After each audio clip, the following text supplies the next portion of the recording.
frente e você não está mais no mesmo lugar.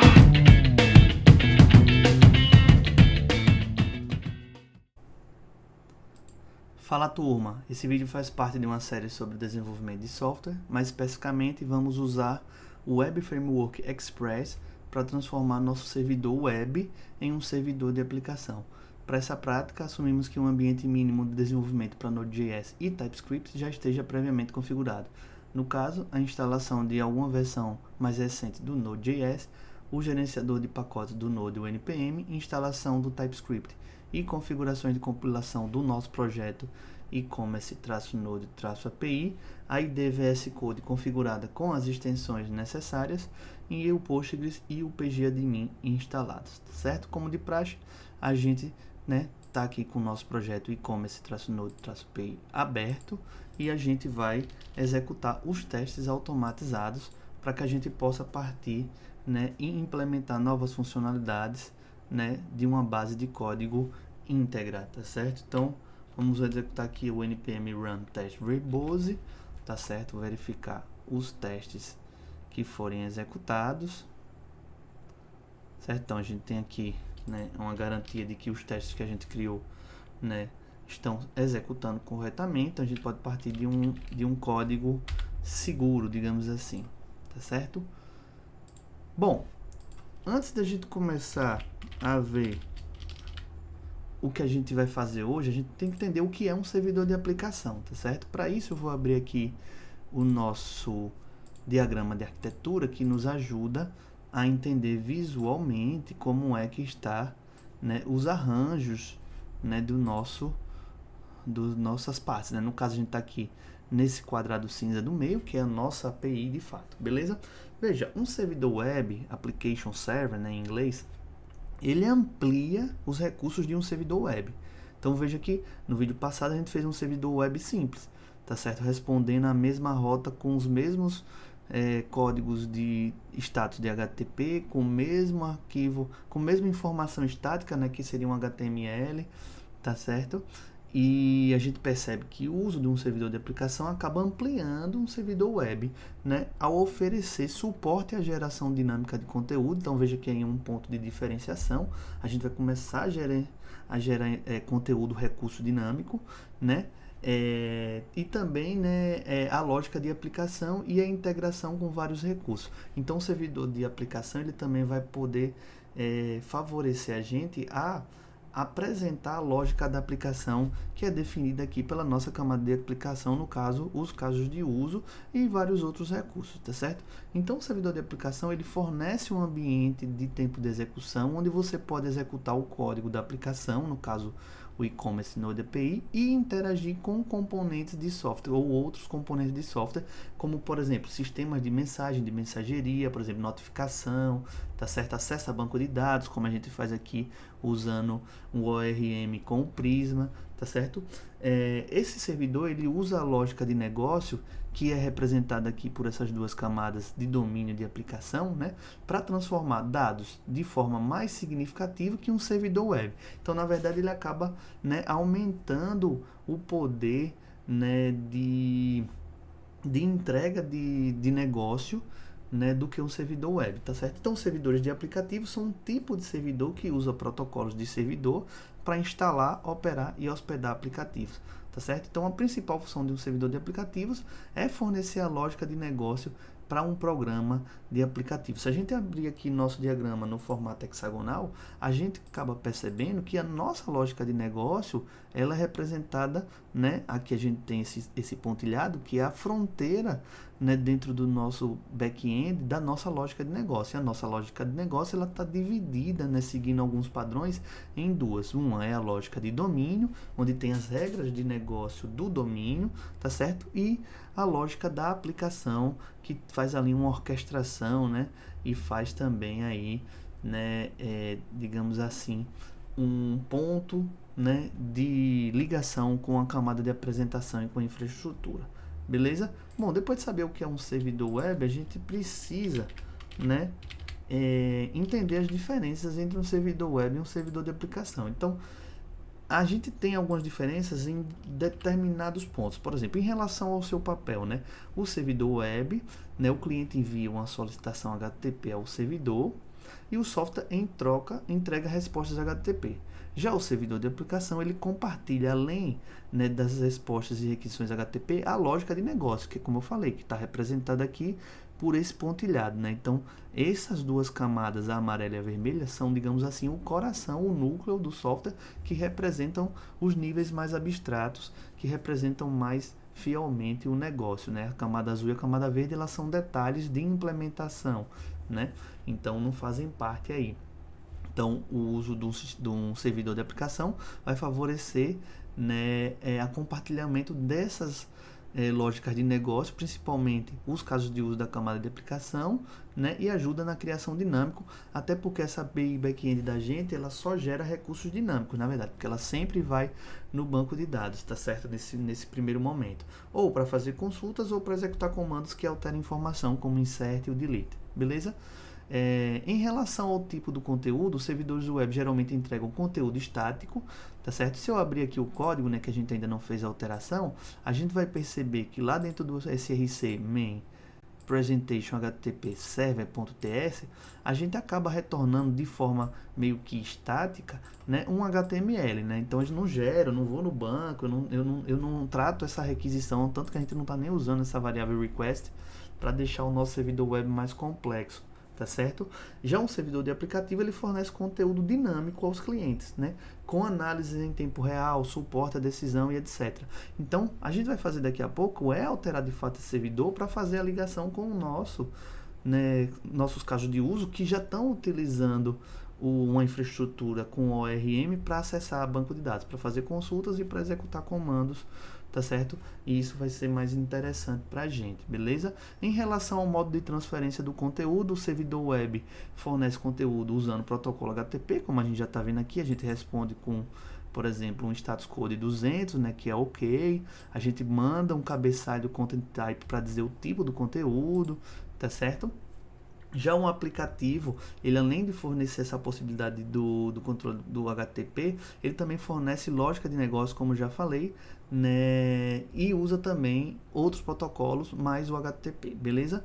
Em relação ao tipo da aplicação, o servidor web, o programa do computador suporta apenas aplicativos baseados na web, né? Já nos servidores de aplicativo, a gente tem suporte também a aplicativos baseados na web e também aplicativos corporativos.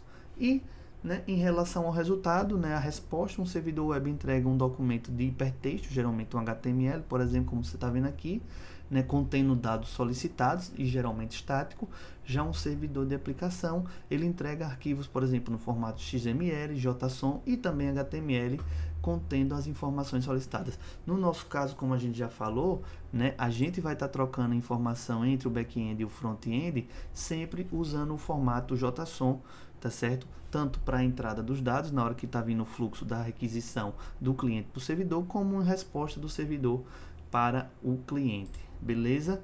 Bom, visto isso, a gente precisa, né, falar, né, como os servidores de aplicação e os servidores web funcionam juntos, né? A gente já viu que isso é possível porque o servidor de aplicação acaba ampliando as funcionalidades do servidor web. Então, os servidores de aplicação e servidores web, eles trabalham junto para lidar com solicitações dos clientes, né, no caso as requisições HTTP, e fornecer conteúdo correto. No caso, esses conteúdos vão estar aqui relacionados aos casos de uso, né, que são definidos para o nosso sistema, tá certo? O servidor web, ele vai sempre receber uma nova solicitação primeiro, seja uma solicitação HTTP. Se ele puder produzir essas informações por si só, ele fará o envio da resposta, tá certo? E ele também faz verificação de dados solicitados, né, se não estão num cache, por exemplo, né? Se o servidor web não conseguir acessar esse conteúdo, né, de que o usuário precisa, ele encaminha essa solicitação para um servidor de aplicação. Mas lembre-se, né, o nosso servidor de web aqui e o nosso servidor de aplicação mais na frente, eles estão incorporados, então eles estão basicamente servindo ao e-commerce Node API, tá certo? Então, o servidor de aplicação processa os dados e usa a lógica de negócio que está aqui, como eu falei, representado por essa camada amarela e vermelha de aplicação e de domínio, tá certo? Para fornecer as informações corretas. Em seguida, o servidor de aplicação, ele passa a solicitação de volta para o servidor web, que repassa para o usuário. Em certo momento, vocês vão perceber que quando a gente implementar o servidor de aplicação, essa passagem do servidor de aplicação para o web não vai ser tão transparente, porque eles vão acabar interagindo de forma tão conjunta que a gente não vai perceber, tá certo? E em certas arquiteturas você também pode configurar servidores de aplicação para lidar com solicitações de HTTP sozinho. Então, por exemplo, aqui nesse caso, eu poderia muito bem ter criado uma aplicação usando somente o Web Framework Express que a gente vai usar para fazer o servidor de aplicação, né? Mas eu decidi usar primeiro o módulo nativo do Node.js para fazer um servidor web, e agora a gente vai usar o Express para ampliar essa potencialidade, né? Potencializar essa funcionalidade do nosso servidor web com o Web Framework, que é o Express, tá certo? Bom, então o que é que a gente precisa fazer agora? Instalar, né, o Web Framework Express para facilitar essa implementação e essa ampliação de poder do nosso servidor web e transformar a nossa aplicação aqui, né, num servidor de aplicação, tá certo? Ou seja, a gente vai criar um servidor de aplicação aqui dentro também. Então vamos abrir aqui o terminal e primeiro a gente vai fazer a instalação do Express mesmo, aqui no caso como uma dependência de produção, porque a gente vai usar o servidor de aplicação também em produção, tá certo? Então a gente vai criar em produção.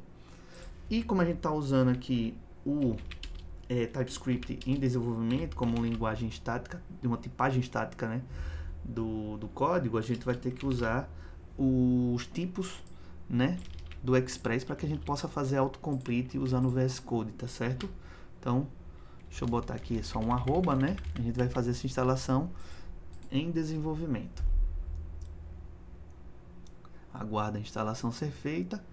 Para verificar se a gente fez as instalações mesmo, eu posso abrir aqui o package JSON, tá certo? Nosso arquivo que representa um pacote NPM, tá certo? E a gente tem aqui, ó, nas dependências de desenvolvimento agora, o Types Express, e nas dependências de produção, o próprio Express, que é um Web Framework que vai facilitar a gente a criar um servidor de aplicação, né, no nosso código.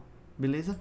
Depois disso, pessoal, a gente vai começar a aplicar o padrão REST na nossa API, tá certo? Lembrem-se que uma API pode ser feita com diversos estilos arquiteturais diferentes, por exemplo, o uso do SOAP, ou o uso, por exemplo, do GraphQL, mas a gente está usando aqui, né, e a gente vai adotar o REST, tá certo? E onde é que a gente vai começar a criar isso? Bom, primeiro a gente vai abrir aqui, ó, nossa pasta src, no módulo main, né, dentro do presentation, que é a nossa camada azul, ou seja, na camada hexagonal, os adaptadores primários, HTTP, já que a gente está falando do servidor web, servidor de aplicação, e dentro de HTTP agora a gente vai criar uma nova pasta, né? A gente só tem o arquivo server, a gente vai criar uma nova pasta chamada REST, tá certo? Só para mostrar para vocês aqui que eu posso ter na minha camada de apresentação, usando o protocolo HTTP, outro estilo arquitetural além do REST, se eu quiser com que minha API responda a diferentes estilos arquiteturais, isso é possível, tá certo? Dependendo de como você arquitetura os seus arquivos e suas pastas. Então aqui dentro do REST eu vou criar um novo arquivo chamado API, que vai representar minha API REST, né, HTTP. Versão 1, eu já estou usando aqui algumas boas práticas de REST, né, para que a gente versione as nossas APIs REST, tá certo? Isso é uma boa prática. E aqui a gente vai começar a fazer o uso do Express que a gente criou, que a gente instalou há pouco. Então o que é que eu vou fazer aqui? Primeiro, importar o Express e importar o objeto router, né, lá do Express. Esse objeto router ele vai lidar com as rotas, né, ou seja, com os caminhos, né, rotas ou caminhos que são baseados em URLs dos recursos, né, e essas rotas, esses caminhos vão estar daqui a pouco associadas a cada caso de uso para atender a lógica de negócio, né, ou seja, quando eu fizer uma requisição para minha API REST em uma determinada rota, ele vai me atender com um determinado recurso dinâmico, seja uma consulta ou um comando, que está associado a um caso de uso, né, que atende ao meu domínio, beleza? Então, a primeira coisa que a gente vai fazer aqui agora é fazer uma constante chamada API v1 router, que é do tipo router do Express, tá certo? E esse cara aqui a gente vai chamar o próprio Express e vai chamar esse método chamado router aqui. Então esse método vai criar um roteador aqui, que a gente pode chamar também de manipulador de rota, né?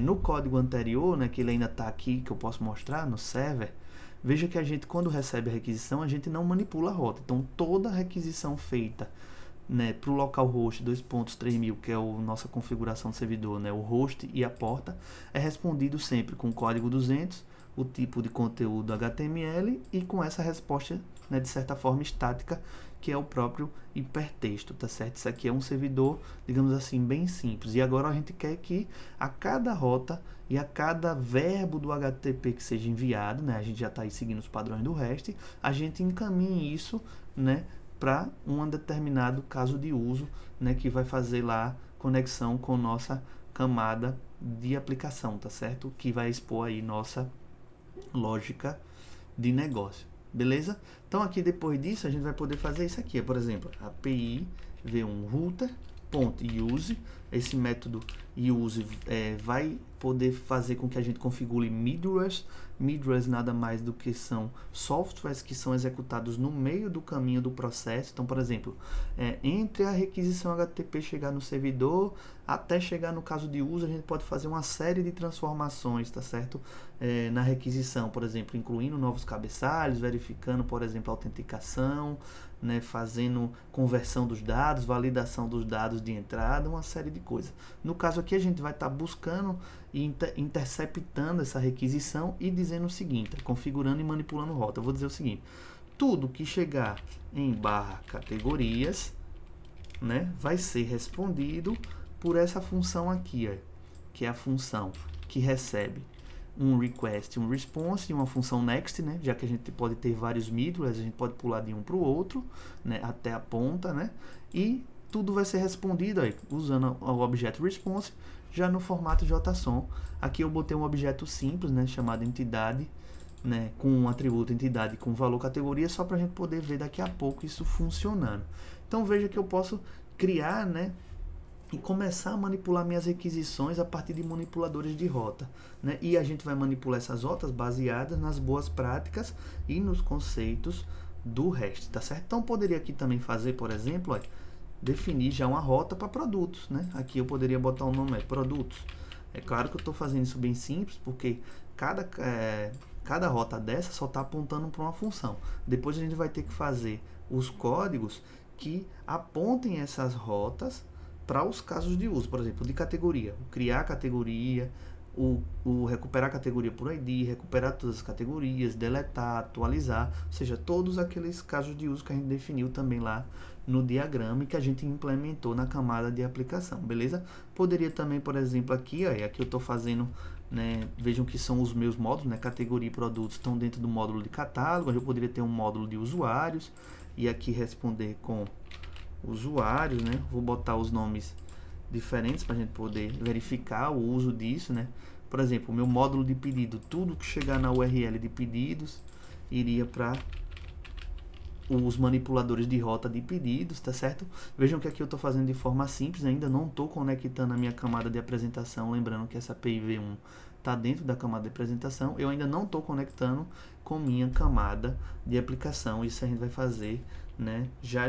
E aqui a gente pode exportar essa rota V1, tá certo? Para a gente poder fazer uns testes, beleza? Então, vejam, essa rota V1 ela vai estar associada ao servidor inicial que vai ser rodado. Então, por exemplo, HTTP localhost, né? Como a gente pode ver aqui no servidor, na verdade no arquivo de inicialização é HTTP localhost, né?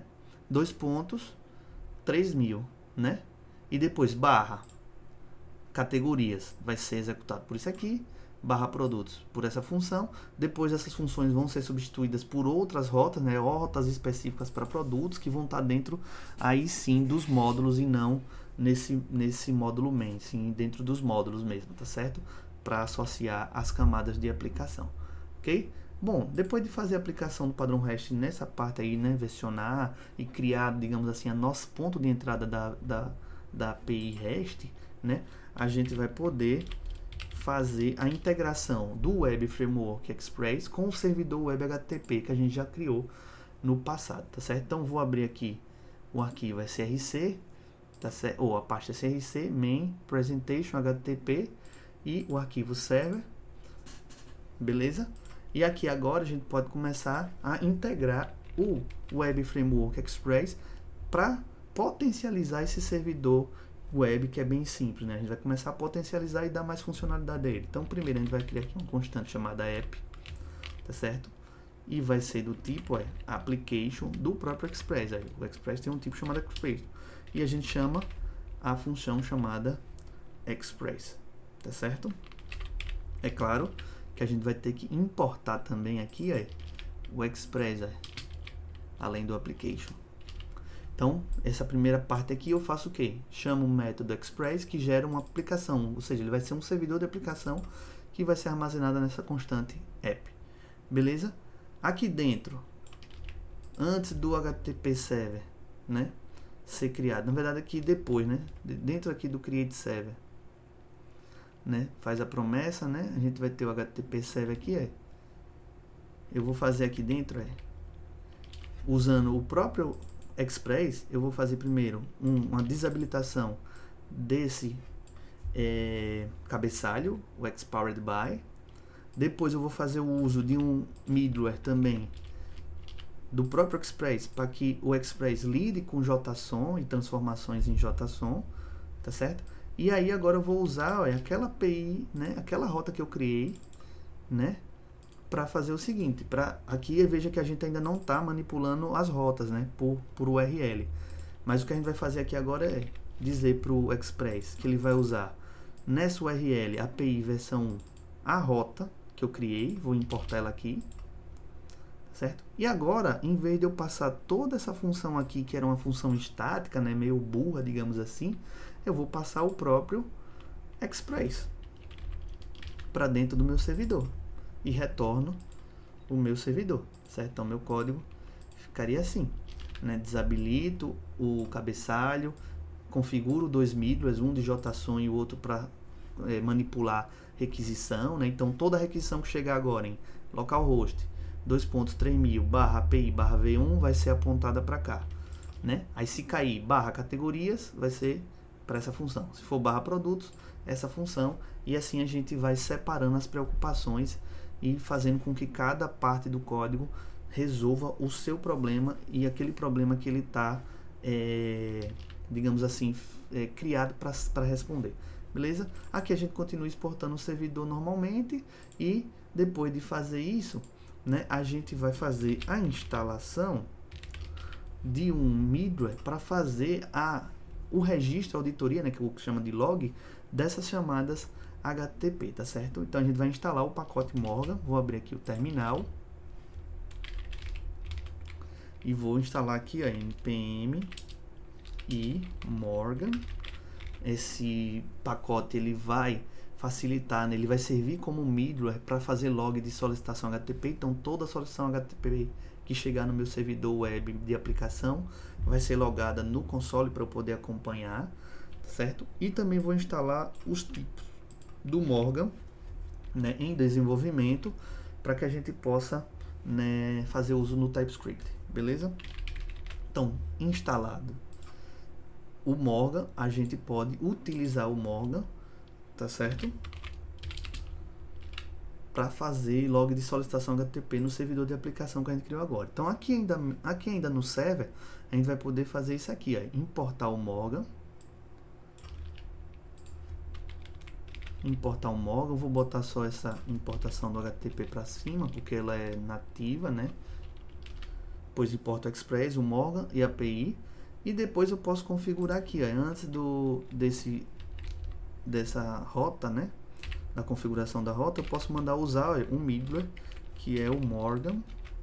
E esse Morgan é uma função, e eu vou passar aqui uma função chamada um comando não, né? Um parâmetro tiny, para que ele faça um log bem simples, não precise logar com muitos detalhes. Então perceba que na hora que eu estou criando meu servidor, eu já crio alguns middlewares que vão ser, né, softwares, né, nesse fluxo, né, que vão passar, né, as aquisições por esses middlewares, tá certo? Então passa pelo middleware do ExpressJSON, passa pelo Morgan para fazer o registro, a auditoria, né? Passa pela API versão V1 router, o roteador, manipulador de rotas, para definir as rotas que chegarem em API V1, tá certo?